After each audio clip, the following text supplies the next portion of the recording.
नमस्कार। सोचने वाली बात है ना? कि कभी-कभी एक बिल्कुल मामूली सी सुबह पूरी जिंदगी को देखने का नजरिया ही बदल देती है। आज हम एक ऐसी ही कहानी की गहराई में उतरेंगे, जिसका नाम है सुबह की पहली किरण। ये एक ऐसे तजुर्बे की कहानी है जिसने एक इंसान को कुदरत का सबसे बड़ा सबक सिखा दिया। तो इस कहानी के जो लेखक है ना, वो शुरुआत में ही एक बात बिल्कुल साफ-साफ मान लेते हैं कि भाई उन्हें सुबह उठने की आदत थी ही नहीं। वो तो दिन चढ़ने पर उठा करते थे। अब ये आदत सुनने में तो बड़ी छोटी सी लगती है, पर यही वो चीज है जो उस एक खास सुबह को और भी स्पेशल बना देती है। वही सुबह जो उनकी जिंदगी बदलने वाली थी।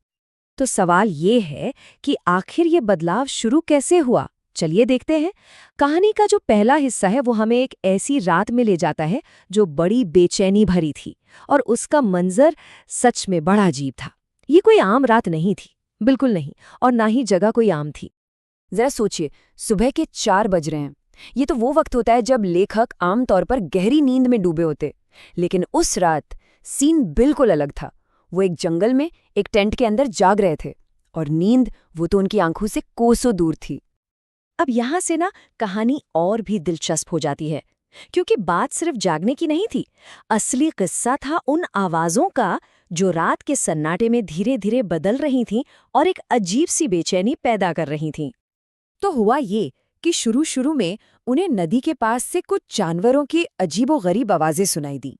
अब देखिए, जंगल में ये तो नॉर्मल है, बिल्कुल आम बात, तो इसमें हैरान होने जैसा कुछ था नहीं। लेकिन फिर कुछ बहुत ही अजीब हुआ। जैसे जैसे वक्त गुजरा, कुदरत की वो आवाजें इंसानी दुनिया की आवाजों में बदलने लगी। मतलब लेखक ने इसे बड़े ही मजेदार तरीके से बताया है। वो कहते हैं कि अजीब जानवरों की आवाजें अब इंसानी जानवरों की आवाजों में बदल रही थीं। तो इन बदलती हुई आवाजों का राज क्या था? आखिर हो क्या रहा था? बस यही सवाल था जिसने लेखक को जांच करने पर मजबूर कर दिया। और बस यहीं से कहानी अपने सबसे जरूरी मोड़ पर पहुंचती है। वो मोड़ जहां उन्हें सुकून की पहली किरण मिलने वाली थी। तो आवाजों के पीछे का सच जानने की उत्सुकता में लेखक ने ना बहुत ही धीरे से और बड़ी सावधानी से अपने टेंट की खिड़की की जिप खोली।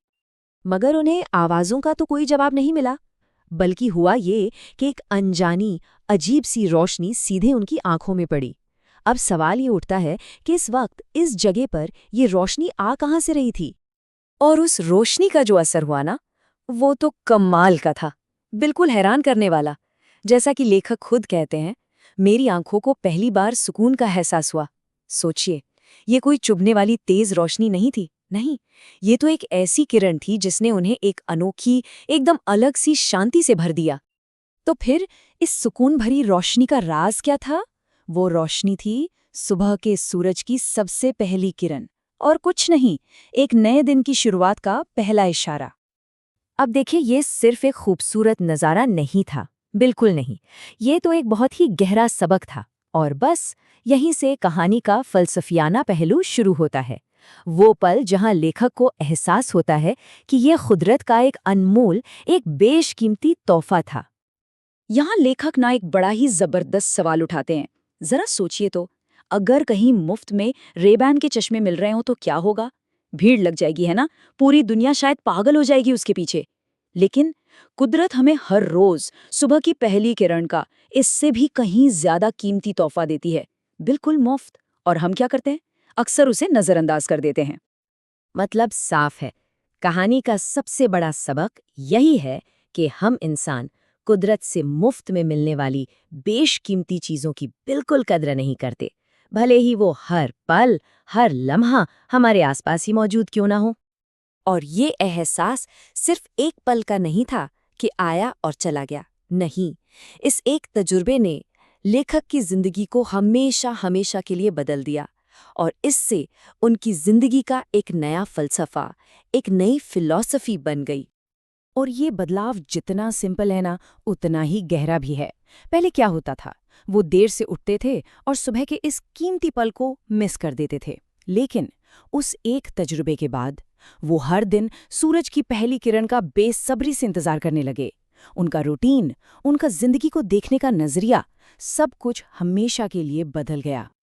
ये लेख एक बहुत ही खूबसूरत और काव्यात्मक दोहे के साथ खत्म होता है।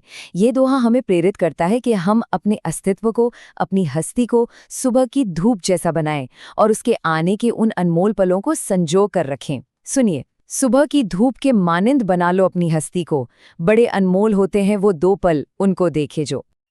तो आखिर में ये कहानी हम सबके लिए एक सवाल छोड़ जाती है, एक सवाल जिस पर सोचना जरूरी है कि इस भागदौड़ भरी जिंदगी में हम हर रोज ऐसी कितनी अनमोल, कितनी बेशकीमती चीजों को नजरअंदाज कर देते हैं जो हमें बिल्कुल मुफ्त में मिलती हैं।